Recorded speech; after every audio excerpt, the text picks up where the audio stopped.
성경을 펼치면 제일 먼저 성경이 우리에게 말씀하는 두 가지가 있습니다. 하나는 하나님께서 온 세상을 창조하셨다는 사실이고, 다른 하나는 하나님께서 그 가운데 사람을 만드시는데 하나님의 형상대로 만드셨다는 겁니다. 왜 유독 하나님께서 사람만 하나님의 형상대로 만드셨을까? 하나님께서 아담과 하와에게 하나님이 창조하신 대표적인 창조물인 에덴 동산을 다스리게 하신 것으로 볼 때에 하나님께서 사람을 하나님의 형상대로 만드신 주요한 목적 하나를 우리는 알게 됩니다. 그것은 하나님이 창조하신 모든 피조물들을 다스리도록, 하나님을 대신하여서 다스리도록 하기 위하여 하나님의 형상대로 그렇게 만드셨습니다. 하나님이 온 세상을 만드시면서 그 가운데 특별히 교회를 또한 세우셨는데, 교회를 세우신 것은 하나님께서 이제 교회까지도 하나님의 사람들을 통하여서 교회를 이끌어가도록 하기 위한 겁니다. 교회가 이 땅에서 성장하고 부흥하고 그를 통해서 하나님의 나라가 이 땅에서 확장되어지도록 쓰임받는 좋은 도구가 되기 위하여 교회에 하나님께서 하나님의 일꾼들을 세우시고 그 일꾼들을 통하여서 하나님께서 역사하시는 겁니다. 그러므로 교회 일꾼은 하나님을 대신해서 하나님의 청지기로서 교회를 섬기는 것이기 때문에 우리가 신중하게 피택을 해야 합니다. 오늘 저희가 공동의회가 있습니다. 이 공동의회에 참석하실 분도 계시고 아니하실 분도 계시겠지만, 이런 공동회의를 앞두고서 정말 우리는 하나님 앞에 이 공동의회에 안수집사나 혹은 권사나 장로의 후보자의 대상이 되든 아니 되든 간에 나는 다시 한 번 더 이번 기회를 통해서 하나님의 청지기회가 무엇인가를 다시 한 번 더 마음에 새겨볼 수 있는, 그래서 지난주일의 말씀처럼 신실한 하나님의 청지기가 되기 위한 열망을 우리 가슴에 다시 한번 품고 신앙생활을 할 수 있기를 원합니다. 하나님의 일꾼은, 즉 하나님의 청지기는 준비되어야 하는 것이지 하나님의 일꾼이 되고 나서 준비하는 것이 아닙니다. 물론 하나님의 일꾼이 되고 나서도 점점 나아져야 되는 것은 당연합니다. 완벽한 사람은 없기 때문에 늘 준비해도 부족한 것은 있기 마련입니다. 그래서 우리는 늘 중직이 되고 나서도 부족한 것들을 채워나가는 끊임없는 삶이 있어야 됩니다. 그러나 처음부터 전혀 준비되지 아니하는 사람이 하나님의 청직으로서 세워지는 것은 성경적이지 못합니다. 에베소 말씀에 보면 4장에 이는 성도를 온전케 하며 봉사의 일을 하게 하며 그리스도의 몸을 세우려 하심이라 그랬습니다. 이 말씀에 보면 두 가지를 강조합니다. 하나는 교회의 건강은 사람에 의해서 이루어진다는 사실입니다. 물론 교회는 하나님께서 주관하십니다. 하나님의 은혜가 있어야 됩니다. 하지만 그와 동시에 우리가 간과하지 말아야 될 것은 교회는 사람에 의해서 건강하게 세워지기도 하고 또한 패하기도 한다는 사실입니다. 오늘 말씀에 그리스도의 몸을 세우려 하심이라, 누구를 통해서? 사람을 통해서 세우시겠다는 겁니다. 그럼 오늘 말씀에서 또 한 가지 간과하지 말아야 될 것은 그 순서입니다. 어떤 사람에 의해서 교회가 건강하게 세워지는가라는 말입니다. 먼저는 온전케 되고, 즉 성숙하게 되고, 그 다음에 봉사의 일을 하는 사람에 의해서입니다. 이 순서가 중요합니다. 봉사의 일을 하면서 성숙하게 되는 것이 아니라 성숙하고 그 다음에 봉사의 일을 하는 것입니다. 그렇게 될 때에 그리스도의 몸인 교회가 건강하게 세워져서 사단의 영을 대적하고 이길 수 있는 그런 힘 있는 교회가 될 수 있습니다. 그러므로 하나님의 청지기, 하나님의 일꾼은 늘 준비되어야 합니다. 다윗이 골리앗과의 싸움에서 어떻게 이겼습니까? 그가 준비한 것은 막대기 하나하고 시냇가에서 주운 매끄러운 돌 5개였습니다. 골리앗과 싸울 때 그것을 어떻게 사용했습니까? 물매로 돌을 던지자 골리앗의 이마에 맞아서 박히게 되고 골리앗이 땅에 엎드려지고 다윗이 다가가서 골리앗의 칼을 빼어들어 그의 목을 베었다. 그래서 골리앗을 이겼다고 말씀합니다. 여기서 그가 하나님의 은혜로 골리앗을 이겼음은 두말할 나위가 없습니다. 그러나 다윗이 골리앗을 물리칠 수 있었던 자질을 객관적으로 본다면 양을 치면서 배운 그의 물매를 던지는 기술에 있었습니다. 다윗이 골리앗의 이마에 물맷돌을 박힐 정도로 정확하게 던진 것은 평소에 그에게 물맷돌을 던지는 기술이 있었다는 증거입니다. 전혀 그런 기술이 없는데 그냥 다윗이 던졌더니 하나님께서 빗나가는 것을 이렇게 딱 막아가지고 바람을 불게 해가지고 정중앙에, 즉 골리앗의 이마에 딱 박히도록 그렇게 하나님께서 만드신 것은 아닙니다.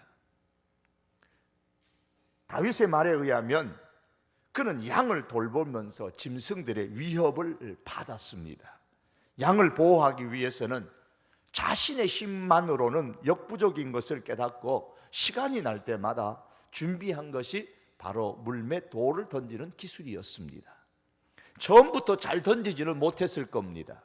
하지만 그는 계속 연습했고 마침내 물맷돌 던지는 기술로 양을 위협하는 강한 짐승들까지도 쫓아낼 수 있는 실력을 쌓았던 겁니다. 오스왈드 샌더슨이라는 목사는 다윗이 골리앗을 이긴 이 사건을 두고서 피눈물 나는 연습이라 그렇게 표현을 했습니다. 그렇습니다. 꾸준하고도 철저한 평소에 그의 준비가 하나님의 일꾼으로 쓰임 받을 때에 아주 요긴하게 사용되었던 겁니다. 하나님은 다윗의 평소에 가지고 있었던 준비된 그의 실력을 그대로 사용을 하셨던 겁니다. 하나님은 사람을 통하여서 일하시되 준비된 사람을 일꾼으로 사용해서 일하시는 겁니다. 그러므로 우리 성도는 하나님께 쓰임 받을 수 있는 열망을 품을 뿐만 아니라 준비된 사람이 되어야 하고, 또한 오늘과 같은 공동구회를 통해서 하나님의 일꾼을 세울 때에는 준비되어진, 하나님께서 쓰시기에 합당할 만한 준비되어진 사람을 볼 수 있는 그런 눈이 있어야 합니다. 그런 신앙이 또한 있어야 하는 겁니다. 디모데전서 3장 말씀에는 하나님의 일꾼이 되려면 어떤 준비를 갖추어야 되는가를 말씀합니다. 지난 주일에는 주로 1절과 2절의 말씀을 중심으로 생각을 했습니다. 오늘은 3절과 7절의 말씀을 중심으로 이 시간 함께 생각하기를 원합니다. 이 말씀을 보면서 어떤 사람을 일꾼으로 세워야 하는가도 중요하지만 내가 하나님 앞에서 어떤 일꾼이 되어야 하는가, 이 사실 또한 우리가 다시 한 번 더 새겨볼 수 있는 그런 시간이 되기를 원합니다. 하나님의 일꾼이 되려면 먼저는 잘 다스리는 사람이어야 합니다. 잘 다스리는 사람인지 아닌지를 어떻게 알 수 있는가? 오늘 성경은 먼저 그 사람이 자기 집을 잘 다스리는지를 보라 그랬습니다. 4절에 보면 자기 집을 잘 다스려, 5절에서도 사람이 자기 집을 잘 다스릴 줄 알지 못하면 어찌 하나님의 교회를 돌보리요. 또한 디모데전서 5장 17절에 보시면 잘 다스리는 장로들은 배나 존경할 자로 알되 그랬습니다.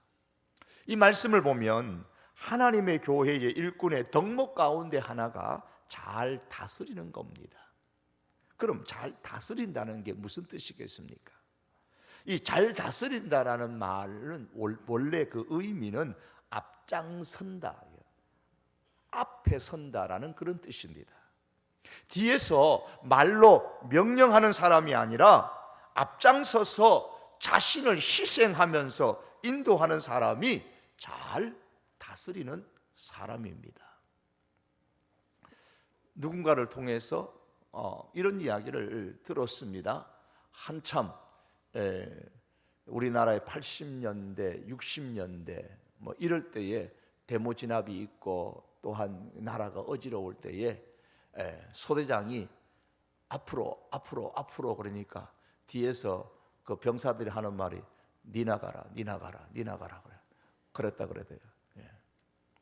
그러면 안 되겠지만 실제로 그런 일이 있었다고 합니다. 그냥 교회는, 군대는 지휘관이 병사들을 향해서 앞으로 돌진, 그러면 병사들은 장교는 뒤에 있어도 병사들은 앞으로 돌진하는 게 군사의 전쟁에 있어서 그 하나의 방법입니다. 그러나 교회에서 잘 다스린다라는 말은 본인이 앞장선다라는 말입니다. 그러므로 잘 다스린다는 말은 교회 안에서 사용할 때는 지배하는 말이 아니고 희생의 모범을 보인다, 그런 뜻입니다. 요한계시록 12장에 보시면 이 세상을 장악하려는 사단의 세력에 대항해서 싸워 이기는 하나님의 군대의 특징에 대해서 말씀을 합니다. 사단은 이 세상을 마귀적이고 세상적이고 육신적인 것으로 가득 채우려고 합니다. 이런 사단의 세력과 맞서 싸우는 것은 어떤 정부나 시민단체가 아니라 유일하게 교회일 뿐입니다. 따라서 교회가 이 일을 잘 감당하려면 희생적인 헌신의 사람이 절실히 필요합니다. 요한계시록에 사단의 영을 깨트리는 힘을 세 가지로 말씀합니다. 계시록 12장 11절에 보니까 또 여러 형제가 어린 양의 피와 어린 양 대신 예수 그리스도의 보혈이 있어야 사단의 영을 깨트릴 수가 있습니다. 또한 자기의 증거하는 말을 인하여 저를 이겼으니, 여기 다른 하나, 그리스도인들이 증거하는 그 복음, 이 복음을 통하여 사단의 영을 깨트리는 힘을 갖게 됩니다. 또 하나는 그들은 죽기까지, 어떻게 이겼느냐? 죽기까지 자기 생명을 아끼지 아니하였도다. 마지막 하나, 죽기까지 자기 생명을 아끼지 않는 희생적인 헌신입니다. 이 희생적인 헌신은 사단의 영을 깨뜨리는 강력한 무기입니다. 사랑하는 성도 여러분, 예수님의 보혈로 변화된 사람이 복음을 위해서 죽기까지 자기 생명을 아끼지 않는 헌신적인 일꾼이 우리 교회 안에 많이 있어야 우리 성도교회가 사단의 영을 대적하여서 이 시대에 든든하게 굳게 설 수가 있습니다. 그러므로 우리 교회에는 이런 일꾼이 더 많이 필요합니다. 여러분들이 지금은 혹 부족할지라도 앞으로도 그와 같은 일꾼이 되기에 함께 힘쓸 수 있기를 바랍니다. 오늘 이런 일꾼들을 또한 기도하는 중에 찾아서 피택해 주시기를 바랍니다. 25명의 세례교인 중에 한 분의 장로님을 세울 수 있기 때문에 저는 이렇게 한번 생각을 했습니다. 아하, 장로님이 되시려면 적어도 우리 성도교회 안에 세례교인 25분을 만들어야 되겠구나, 그런 생각을 했습니다. 25인을 대표하는 장로님 한 분입니다. 그러니까 우리 장로님 되신 분들은, 이미 장로님 되신 분들은 하늘나라 가실 때까지 내가 25명의 세례교인을 우리 성도교회에 세워야 되겠구나, 그렇게 생각하셔야 됩니다. 그리고 앞으로 장로님 되시려면 장로님 되시기 전에 25명의 세례교인을 좀 세워야 되지 않을까, 그런 생각도 한번 해봤습니다. 그만큼 헌신적인 희생이 있어야 하나님의 일꾼이 됩니다. 또한 하나님의 일꾼의 자격으로 3절은 이렇게 말씀합니다. 술을 즐기지 아니하며 구타하지 아니하며 오직 관용하며 다투지 아니하며 돈을 사랑치 아니하며. 술을 즐기지 아니하며, 제가 원문을 잘 설교 시간에 얘기 안 하는데 이것은 좀 말씀을 드려야 되겠습니다. 파로이논, 매라는 말은 강한 부정을, 아주 강한 부정 말입니다.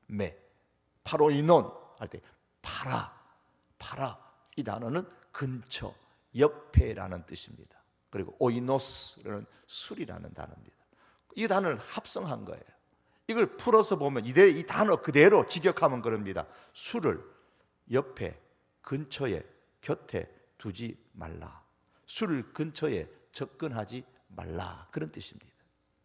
어떤 사람은 성경을 아시는 분들이 그래요.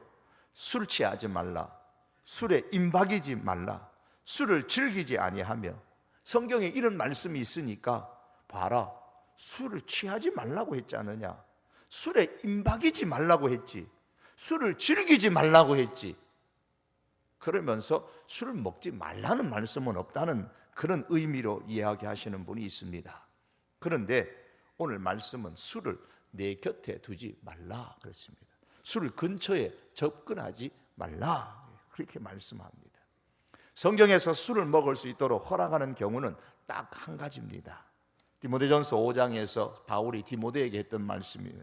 내 비위와 자주 나는 병을 인하여 포도주를 조금씩 쓸지라. 그의 위장 때문에, 그 병 때문에 포도주를 쓰라, 그렇게 이야기를 합니다. 병을 치료하는 목적으로 그렇게 술을 사용하도록 허락한 것을 봅니다. 왜 병원에서는 우리나라가 마약을 하게 되면 어떻습니까? 법에 걸리잖아요. 그렇지만은 의술용으로 그 마약을, 소량의 그 마약을, 병을 치료하기 위해서 허용하는 것을 우리는 알고 있습니다. 이 성경도 그렇습니다. 우리 술은 치료용으로 그렇게 쓰라는 겁니다. 잠언서 말씀해 보시면 포도주는 붉고 잔에서 번쩍이며 순하게 내려가나니 너는 그것을 보지도 말지어다. 보지도 말라 그랬습니다. 이것이 마침내 뱀같이 문다 그랬습니다. 누구를? 마시는 그 사람을 물고 독사같이 쏠 것이다 그랬습니다.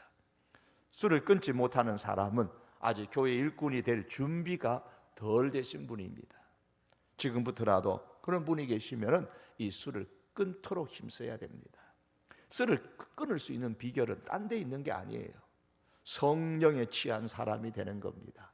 술 취하지 말라, 성령에 취해라 그래요. 성령 충만을 받아라. 성령 충만이 되면 술은 자연히 끊어지게 됩니다. 구타하지 아니하며 그랬습니다. 싸우기를 좋아하는 사람, 성마른 사람이 되지 말라는 뜻입니다. 본래의 의미는 손으로나 혀로 때리지 아니한다라는 뜻입니다. 누워 침 뱉는 격이지만 부끄럽게도 오늘날 교회에 문제가 생길 때마다 단골 메뉴로 나오는 것 중에 하나가 폭력입니다. 손으로 폭력을 가하는 것뿐만 아니라 혀로도 때리지 말라고 했습니다. 혀로 때리는 게 무엇입니까? 언어의 폭력입니다. 목회자가 하나님의 말씀을 빙자해서 이 강대상에서 거짓된 협박과 저주를 퍼붓는 것은 언어의 폭력이 되는 겁니다. 또한 교회 일꾼이 청지기가 참지 못해서 말로 상대방에게 막말을 하는 것은 그건 언어의 폭력입니다. 그 언어의 폭력을 일삼는 사람은 교회의 일꾼 될 준비가 아직 안 된 사람입니다. 성경은 말씀하기를 잠언서 18장에서 미련한 자의 입술은 다툼을 일으키고 그 입은 매를 자청하느니라. 미련한 자의 입은 그의 멸망이 되고 그 입술은 그의 영혼의 그물이 되느니라 그랬습니다. 미련한 사람의 말 다툼을 일으킵니다. 결국에는 화를 자청하게 되고 멸망으로 가게 됩니다. 말 때문에 일이 얽히게 되고 말 때문에 대접받을 인격이 오히려 욕을 당하게 되고 말 때문에 말이 많게 됩니다. 재직의 때에 말씀을 함부로 하시다가 결국에는 그 교회를 다니지 못하시고 다른 교회를 배회하시는 그런 분이 있었던 것을 기억합니다. 미련한 사람의 말은 그 영혼까지 상하게 합니다.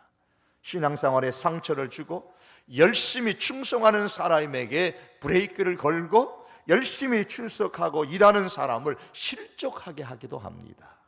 남의 말을 하는 것을 마치 별식을 먹는 것처럼 여기는 그런 사람들이 있습니다. 이것이 바로 혀로 사람을 때리는 것입니다. 성경은 생명을 사랑하는 사람, 좋은 날 보기를 원하는 사람은 그 혀를 금하여 악한 말을 그치라고 했습니다. 대신에 감사한 말을 하고 선한 말을 하여서 은혜를 끼치게 하라고 했습니다. 선한 말로 교회와 성도들에게 은혜를 끼치는 그런 우리 성도교회에 우리들이 될 수 있기를 원합니다. 또한 이러한 사람을 하나님의 일꾼으로 피택하시도록 힘써 주시기를 바랍니다.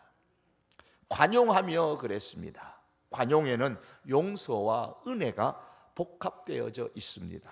용서할 뿐만 아니라 거기에 더하여 은혜를 베풀어주는 모습이 하나님의 청지기의 모습입니다. 다투지 아니한다는 말씀은 긍정적으로 표현하면은 평화를 좋아하는 사람입니다. 화평을 만드는 사람이 하나님의 일꾼으로 적절하다는 뜻입니다. 가는 곳마다 화평을 만들어내는 사람입니다. 돈을 사랑치 아니하며, 좀 더 좋은 번역으로 표현한다면 돈에 집착하지 아니하며 라는 뜻입니다. 혹은 물질에 집착하지 아니한다라는 뜻입니다. 하나님의 일꾼이 청지기가 되기를 원하는 사람은 물질에 있어서 자신의 신앙을 표현할 줄 알아야 합니다. 가장 기본적인 것은 10의 1조를 통해서 내 인생과 내 모든 것이 하나님의 것임을 고백하는 신앙이 먼저 자리를 잡아야 합니다. 예수님께서도 하나님과 물질을 겸하여 섬길 수 없다고 하셨기에 하나님의 일꾼은 적어도 물질의 문제에 있어서 하나님 앞에서 깨끗해야 합니다. 교회 중직자가 되면 재정위원이 되지 않더라도 교회의 일을 위해서 헌금을 공적으로 이런저런 그 하나님의 일에 사용할 수 있는 그런 기회들이 많게 됩니다. 제가 아는 분 중에 그렇게 교회 일을 하시다가 교회 헌금을 약 한 1억 정도를 유용했다가 발각이 되어져서 교회 징계를 받고 교회를 떠난 분도 있습니다. 잠시 내가 빌려 썼다가 사업하는데 작업이 딸리니까 잠시 빌려 썼다가 갖겠다고 생각했는데 그 사업이 뜻대로 안 된 겁니다. 유용하셨다가 그만 결국에는 그것이 감사의 재정의 반사에 의해서 드러나게 되고, 그래서 결국은 교회를 떠나는 아픈 일들이 있었습니다. 그러므로 하나님의 일꾼은 돈에 집착하지 말아야 합니다. 돈에 집착하지 않는 신앙의 고백의 가장 기본이 되는 것이 바로 11조의 생활인 겁니다. 누가복음 16장에 보시면 하나님의 일꾼이 될 수 있는 세 가지 기준이 나옵니다. 하나는 지극히 작은 것에 충성하는 사람인가를 보면 됩니다. 지극히 작은 것에 충성하는 자는 큰 것에도 충성되고, 지극히 작은 것에 불의한 자는 큰 것에도 불의하느니라. 주님의 말씀입니다. 지극히 작은 일이 어떤 겁니까? 별로 눈에 띄지 않는 일입니다. 무대 위가 아니라 무대 뒤에서도 묵묵하게 자기에게 주어진 그 일들을 감당하는 것입니다. 별로 표시가 나지 않는 일입니다. 하지만 이런 일에 충성하는 사람은 큰 일을 맡겨도 충성할 수 있는 사람이기에 이런 사람이 적절한 하나님의 일꾼이 되어야 합니다. 또한 다른 하나는 남의 것에 충성하는 사람인가를 보면 알 수 있습니다. 너희가 만일 남의 것에 충성치 아니하면 누가 너희의 것을 너희에게 주겠느냐. 남의 것이란 말 그대로 내 것이 아닌 것을 의미합니다. 내 자신의 이익과 관련이 없는 것을 말합니다. 내 자신의 이익과 관련이 없음에도 불구하고 그 일에 힘을 다하여 충성하는 사람, 그 사람에게는 일을 맡기면 잘할 사람입니다. 또 다른 하나는 재물에 충성하는 사람인가를 보라 그랬습니다. 너희가 만일 불의한 재물에 충성치 아니하면 누가 참된 것으로 너희에게 맡기겠느냐. 불의한 재물에 충성하라 그랬습니다. 여기서 불의한 재물이라는 것은 불법한 방법으로 모은 재물을 의미하는 것이 아니고 세상의 물질을 의미할 때에 불의한 재물이라 그렇게 표현을 한 겁니다. 돈을 사랑치 않는다, 돈에 집착하지 않는다라는 말은 재물에 충성하는 것을 의미하는 겁니다. 재물에 충성하는 사람은 재물을 가졌을 때에 그것이 하나님께로부터 온 것인 줄 알고 하나님께 감사할 줄 압니다. 전도서 5장에 보시면은 어떤 사람에게든지 하나님이 재물과 부요를 주사 능히 누리게 하시며 분복을 받아 수고함으로 즐거워하게 하신 것은 하나님의 선물이라. 내 머리와 내 손과 발로 수고하여 얻었다고 해서 내 것이라고 주장하는 사람은 재물에 충성하는 사람이 되지 못하고, 따라서 하나님의 일꾼이 될 자격이 없습니다. 성경은 말씀하기를 내 하나님 여호와를 기억하라. 그가 내게 너에게 재물 얻을 능을 주셨음이라 그랬습니다. 재물 얻는 그 능력이 내 자체에 있는 것이 아니라 하나님께 있으므로, 하나님께 재물로 인하여서 감사할 줄 아는 사람이 바로 하나님의 일꾼이 될 충성할 준비가 된 사람입니다. 또한 재물에 충성하는 사람은 그 재물을 가졌을 때에 무엇을 위한 재물인가에 대한 대답으로서 사명을 위한 축복이라고 대답할 수 있는 사람이어야 합니다. 재물을 얻을 수 있는 능력은 말씀드린 것처럼 하나님께로부터 온 것입니다. 그러므로 재물을 가진 것은 분명히 하나님의 선물을 얻은 것이기에 축복을 받은 겁니다. 하지만 그 순간에 잊지 말아야 할 것은 무엇을 위한 축복인가? 이것을 기억하는 겁니다. 무엇을 위한 축복입니까? 사명을 위한 축복입니다. 그 축복은 사명을 감당하라고 주신 것임을 아는 사람이 바로 하나님의 일꾼이 될 준비가 된 사람입니다. 그런데 돈에 집착하는 사람은 이런 일꾼이 되기가 참 어렵습니다. 돈에 집착하는 사람은 하나님의 일꾼이 될 자격이 그래서 없다고 오늘 성경이 말씀하는 것입니다. 또한 신앙의 연륜이 아주 짧은 사람은 하나님의 일꾼이 되는 데에 삼가해야 합니다. 그 이유는 사람이 못났기 때문이 아니라 교회와 그 본인을 위해서입니다. 6절의 말씀에 보시면 새로 입교한 자도 말지니 그랬습니다. 왜냐? 교만하여져서 마귀를 정죄하는 그 정죄에 빠질까 싶어서. 그래서 새로 입교한 사람은 세우지 말라고 했습니다. 갓 심은 나무는 큰 제목으로 쓰임 받지 못한다는 것 상식입니다. 교회 일꾼도 그렇습니다. 교회에 등록을 하고 예수님을 믿는 것은 마치 교회라는 땅에 새로운 나무를 한 그루 심는 것과 같습니다. 교회는 이 나무가 잘 자랄 수 있도록 해줄 책임이 있습니다. 세상이라는 비바람에도 잘 견딜 수 있는 그 튼튼한 아름드리 나무로 자랄 수 있도록 교회는 그 갓 심은 나무에게 수고를 아끼지 않아야 합니다. 그러나 갓 심은 나무와 같이 새로 예수님을 믿었거나 등록한 교인은 교회의 중직이 되어서는 아니 됩니다. 왜냐하면 아직 준비가 되지 않아서 마귀의 시험에 빠질 위험이 훨씬 크기 때문입니다. 교회의 일반적인 현상을 보면 새로 등록한 사람을 중직자로 피택하는 경우에는 사회에서 꽤 괜찮은 위치에 있는 사람일 경우가 있습니다. 새로 교회에 한 사람이 등록했는데 그 사람이 사회에서 대단히 유명한 인사라고 한번 가정을 해봅시다. 여기 국무총리가 오든지 어떤 큰 기업의 사장이 오든지 아니면은 대학의 총장이 오든지 이분이 처음 믿어서 교회에 왔다고 생각합시다. 그분이 한 1, 2년, 2, 3년 믿었습니다. 아이고 2, 3년 믿었고 사회에서 그만한 지위가 있으니까 교회에서도 그만한, 이렇게 생각하면 안 된다는 겁니다. 사회에서 유명한 인사라고 할지라도 영적인 어린아이가 될 수 있는 것을 우리는 기억해야 합니다. 새로 입교한 사람이 단순히 사회에서 명사라고 해서 그런 사람을 별 생각 없이 교회 일꾼으로 세우는 것은 교회의 이 직분을 마치 어떠한 세력으로 생각하는 것이고, 그와 같이 일꾼을 세우면 교회를 세속화시키는 지름길을 만드는 것입니다.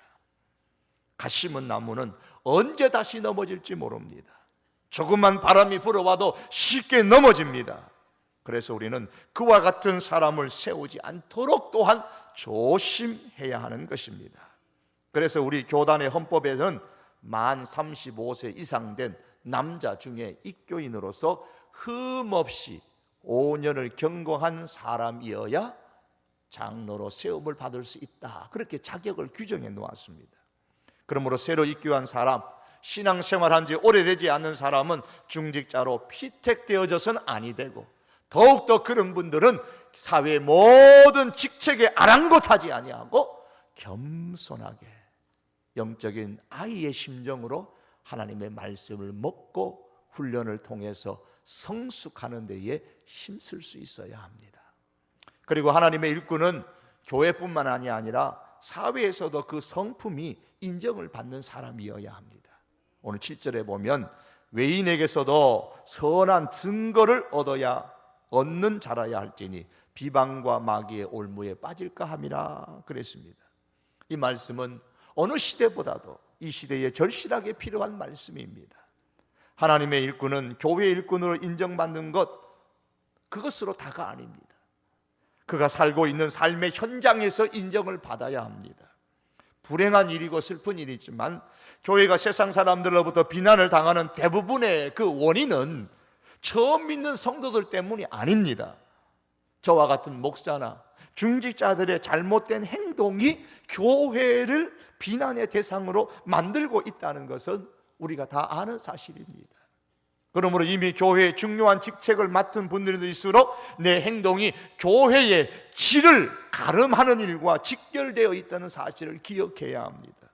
더 나아가서 우리 성도의 삶은 곧 하나님의 영광과 직결되어 있음을 우리가 기억하고 성도로서의 긍지를 가질 뿐만 아니라 성도로서의 겸손을 동시에 가지고 세상의 빛과 소금이 될 수 있는 그런 행동을 보여줄 수 있어야 됩니다. 사랑하는 성도 여러분, 말씀을 맺기를 원합니다. 좋은 교회를 만나면 인생의 방황이 끝이 납니다. 그러므로 좋은 교회를 만나야 합니다. 좋은 교회에서 신앙생활을 해야 합니다. 그런데 좋은 교회는 좋은 성도가 만드는 겁니다. 그리고 좋은 성도는 좋은 하나님의 일꾼이 만듭니다. 앞장서서 좋은 성도를 만들고 좋은 교회를 만드는데 희생을 마다하지 않는 그런 하나님의 일꾼으로 우리 모두가 그렇게 하나님 앞에서 세워지기를 원합니다. 또한 그와 같은 분들이 우리 성도 교회에 세워지는 데에 기도해 주시고 힘써 주시기를 바랍니다. 그래서 오늘 중직자를 피택하는 일을 통해서 피택되시는 분들뿐만 아니라 우리 성도교회와 모든 성도들이 하나님의 축복을 받을 수 있는 그런 기회가 될 수 있기를 주님의 이름으로 축복합니다. 기도하시겠습니다. 사랑하는 우리 하나님, 오늘 저희 교회에 하나님의 축복을 얻을 수 있는 귀한 피택의 기회를 주셨사오니 감사합니다. 이런 기회를 통해서 내 자신의 신앙을 다시 한번 살펴보고 하나님 앞에 내가 정직하고 충실한 충성스러운 청지기인가, 하나님의 일꾼인가를 살펴보며 아버지 앞에 더욱더 가까이 나아가는 기회로 삼는 지혜를 저희들에게 허락하여 주시옵소서. 아버지 하나님, 오늘 피택에 있는 모든 과정 가운데 하나님께서 주관하여 주시고 인도하여 주시며 일로 말미암아 시험에 들은 사람 없이 온 성도들이 은혜 받는 기회가 되게 하여 주시옵소서. 예수님의 이름으로 기도하옵나이다. 아멘.